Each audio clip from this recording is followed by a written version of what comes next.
নানুরে নির্বাচনী সভা থেকে মুখ্যমন্ত্রী মমতা বন্দ্যোপাধ্যায় ১৬ বছর পর সুচপুরে ঘটনার কথা তুলে ধরলেন। নানুরে পাপুরি আল আমিন মিশন স্কুলের মাঠে নির্বাচনী সভা থেকে কেন্দ্র ও বিজেপিকে একাধিক ইস্যুতে তীব্র আক্রমণ শানালেন মুখ্যমন্ত্রী মমতা বন্দ্যোপাধ্যায়। প্রসঙ্গত, এই সভা মূলত নানুরের তৃণমূল প্রার্থী তথা বিদায়ী বিধায়ক বিধানচন্দ্র মাঝির সমর্থনে করা হয়। তবে এই দিন মঞ্চে উপস্থিত ছিলেন ৮ জন তৃণমূল প্রার্থী সহ অন্যান্য তৃণমূলের নেতা কর্মীরা। বুধবার দুপুরে সভার শুরুতেই মুখ্যমন্ত্রী তৃণমূল প্রার্থীদের পরিচয় তুলে ধরে তাদের পক্ষে ভোটের আবেদন জানান। এরপর অতীতের নানা ঘটনার কথা উল্লেখ করে তিনি বলেন, সুচপুরের ঘটনার সময় থেকে তিনি সাধারণ মানুষের পাশে রয়েছেন। দুর্গাপুরে রেল সংক্রান্ত বিষয় ও সেই সময়কার পরিস্থিতির কথাও তুলে ধরে নিজের ভূমিকার কথা স্মরণ করান তিনি। পাশাপাশি অমর্ত্য সেনের শান্তিনিকেতনের জমি নিয়ে বিতর্ক প্রসঙ্গে তিনি দাবি করেন সেই জমি তারই ছিল এবং তা প্রমাণ করা হয়েছে। বোলপুর শান্তিনিকেতন এলাকার উন্নয়ন প্রসঙ্গে বিশ্ব বাংলা বিশ্ববিদ্যালয়, সুপার স্পেশালিটি হাসপাতাল, কংক্রিট রাস্তা ও বিভিন্ন পরিকাঠামোর উল্লেখ করেন তিনি। একই সঙ্গে তিনি অভিযোগ তোলেন, আগে সিপিএম যা করত এখন বিজেপিও সেই পথেই চলছে। আইনি বিষয় টেনে তিনি বলেন, প্রয়োজনে ট্রাইব্যুনালে যেতে হবে এবং সুপ্রিম কোর্ট ইতিমধ্যেই কিছু বিষয়ে স্পষ্ট নির্দেশ দিয়েছে। কর্মসংস্থান প্রসঙ্গে মুখ্যমন্ত্রীর দাবি, দেশে বেকারত্ব বাড়লেও রাজ্যে তা তুলনামূলক কমেছে। রাজ্যের সামাজিক প্রকল্পগুলির কথাও তুলে ধরেন তিনি। বলেন, ৯০% মানুষ বিনামূল্যে রেশন পাচ্ছেন। স্বাস্থ্যসাথী প্রকল্পে ২.৫ কোটি পরিবারের প্রায় ৯ কোটি মানুষ উপকৃত হচ্ছেন এবং মহাত্মাশ্রী প্রকল্প চালু হয়েছে। এছাড়াও বীরভূমের সিউড়িতে রামনবমীর ঘটনায় অস্ত্র প্রদর্শনের অভিযোগ তুলে তিনি বিজেপিকে কটাক্ষ করেন। নোটবন্দির সময় সাধারণ মানুষের ক্ষতির কথাও স্মরণ করান। পাশাপাশি আধার, নাগরিকত্ব ও ভোটার তালিকা নিয়ে কেন্দ্রের বিরুদ্ধে সরব হয়ে সতর্ক করেন ব্যাংকের তথ্য কাউকে না দিতে। বেশ কিছুক্ষণ তিনি নানুরে সভা করার পর হেলিকপ্টারে মুর্শিদাবাদের উদ্দেশ্যে রওনা দেন তিনি। তবে এই দিনের এই সভা ঘিরে তৃণমূল কর্মী সমর্থকদের মধ্যে ছিল উৎসাহ চরমে। নানুর থেকে শুভদীপ গুইয়ের রিপোর্ট, বিগ নিউজ বাংলা। মেয়ে যখন তার 18 বছর বয়স হয়, সে স্কুল পাস করে যায়, বিয়ে যদি না হয় সেও 25,000 টাকা এক থেকে পায় তার অ্যাকাউন্টে। শিডিউল কাস্ট শিডিউল ট্রাইবরা 20 লক্ষ টাকা পেতে পারেন বাইরে পড়াশোনার জন্য, 20 থেকে 30 লাখ টাকা। এটা মাথায় রাখবেন। সব ধর্ম, বর্ণ, সব জাতি, সবার জন্য আমরা প্রোগ্রাম করেছি। আমরা ভাগাভাগি করি না। আমরা তপশিলি বন্ধ করেছি, পেনশন তপশিলীদের জন্য। আমরা জয় জোহার প্রকল্প, জোহার হচ্ছে অলচিকি লিপিতে নমস্কার, সেই জোহারকে আমরা জয় জোহার প্রকল্প করেছি আপনাদের আদিবাসীদের আমাদের প্রাণের স্পন্দন দেওয়ার জন্য। বীরভূমে আইটি পার্ক হয়েছে, ইন্ডাস্ট্রিয়াল ক্লাস্টার হয়েছে বোলপুরে। তাছাড়াও দেউচা পাঁচমিতে আসছে পৃথিবীর দ্বিতীয় বিশ্বতম, মনে রাখবেন, পৃথিবীতে দ্বিতীয় এত বড় কোল মাইন্স আর কোথাও হয়নি। আগামী 100 বছর পাওয়ারের জন্য কোনো অসুবিধা হবে না, আর প্রায় 1 লক্ষ ছেলে মেয়েরা চাকরি পাবে। এটা মাথায় রাখবেন। আগামী দিন আপনাদের ফুলে ফলে কর্মসংস্থানে ভরা থাকবে এই বাংলা। পানাগড়, দুর্গাপুর, নাইবা বললাম, আরো অনেক আছে। এইটুকু বললাম কারণ এক এক জায়গায় এক এক রকম বলতে হয়। একবার করে আসতাম আর 1 মাস করে থাকতাম। তাই বাংলায় যদি গ্রামে আলের উপর দিয়ে হাঁটতে বলেন, আমি সেটা পারি। কারণ ছোটবেলায় আমি ধান কাটা থেকে শুরু করে আমি ধান কাটতেও পারি, ধান ফুটতেও পারি। আমি আখের খেতে গিয়ে আখও কেটেছি। তাল চাষের সময় মামার বাড়িতে কত তাল চাষ নিয়ে আসতো। কাজেই বীরভূমের মাটি হচ্ছে শস্য শ্যামলা, কৃষকদের ফসলে সবুজ শ্যামল মাটি। একদিকে বিশ্বকবি রবীন্দ্রনাথ ঠাকুরের প্রাণের ভরা স্পন্দন, বাংলার সংস্কৃতির প্লাবন, ছাত্র যৌবনের অভিনন্দন, মা বোনেদের শুভনন্দন, সকলকে শুভেচ্ছা জানিয়ে, আগাম শুভ নববর্ষ জানিয়ে আমার প্রার্থীরা যারা আছেন আমি তাদের সাথে একটু পরিচয় করিয়ে দিই।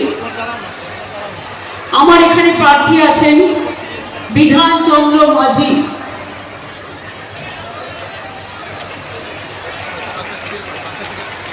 আমাদের এখানে প্রার্থী আছেন কাজল শেখ হাসান কেন্দ্রে, আমাদের এখানে প্রার্থী আছেন ছানাজ কেতুগ্রাম কেন্দ্রে, আমাদের এখানে প্রার্থী আছেন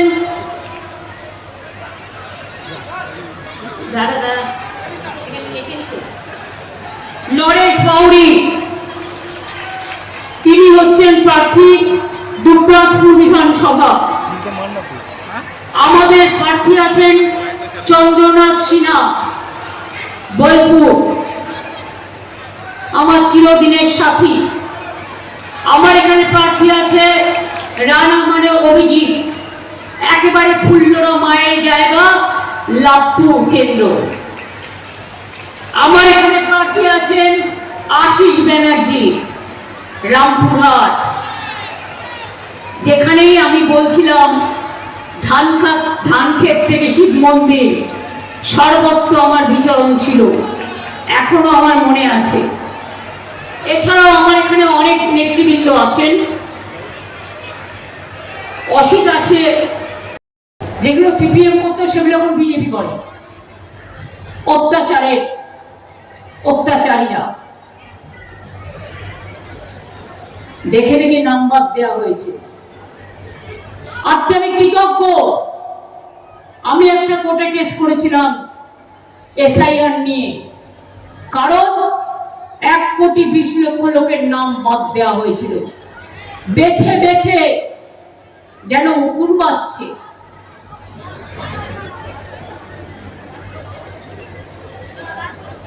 মনে রাখবেন, আমি নিজে সুপ্রিম কোর্টে চলে গিয়েছিলাম এবং তাই 22 লক্ষ লোকের নাম আমরা ইতিমধ্যেই তুলতে পেরেছি, যতটুকু আমি জেনেছি। 18 লক্ষ বাদ আছে, তাদের প্রত্যেককে অ্যাপিল করাতে হবে, ট্রিব্যুনালে যেতে হবে, খরচা আমরা দেব। দরখাস্তটা আপনারা করিয়ে নিন লোকালি, খরচা আমরা দেব। আর আজকে আমি খুশি, সুপ্রিম কোর্ট ভালো রায় দিয়েছে। এই যে জমা করছিল বাইরের নাম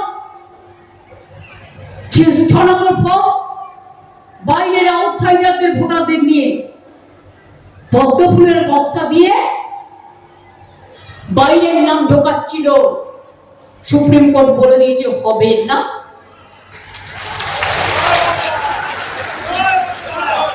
আগে যারা অ্যাডজুডিকেশনে যাদের নাম এখনো ঢোকেনি তাদের অ্যাপিল গ্রহণ করা হবে এবং তাদের কেস ট্রিব্যুনালে যাবে।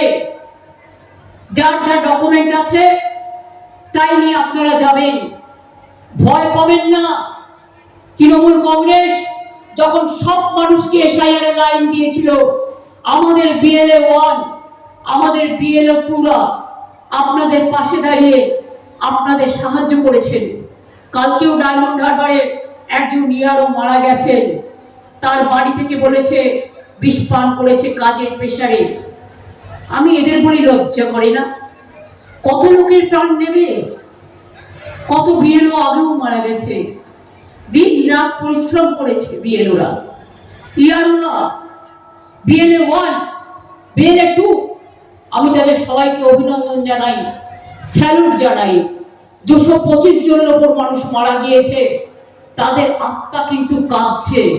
মনে রাখবেন, কালকেও গ্যাসের দাম 250 টাকা বাড়িয়েছে, এরপর ইলেকশন হয়ে গেলে গ্যাসও পাবেন না, আবার ওই উনুনেই রান্না করতে হবে। 1 মাসের জন্য হয়তো কেরোসিন পাবে, কালকে রেশনের সুগারের কোটাও কেটে দিয়েছে, কিন্তু আমরা দিয়ে যাব যতক্ষণ পারবো। তাই বলি, বিনা পয়সায় খাদ্য কে দিচ্ছে? তৃণমূল কংগ্রেসের সরকার। আর প্রচার করছে কে? বিজেপি। মানে এদের মতো মিথ্যে কথা বলার লোক আর কোথাও নেই। অনেক টাকা আছে, রোজ কাগজে অ্যাডভার্টাইজমেন্ট করে মিথ্যে কথা বলছি। আপনাদের মনে আছে বলেছিল বছরে 2 কোটি বেকারকে চাকরি দেবো, একটাও দেয়নি। সারা ভারতবর্ষে বেকারের হার 40% বৃদ্ধি পেয়েছে। আর বাংলায় গর্বের সাথে আমরা বলি 40% বেকারের হার আমরা কমিয়ে দিয়েছি।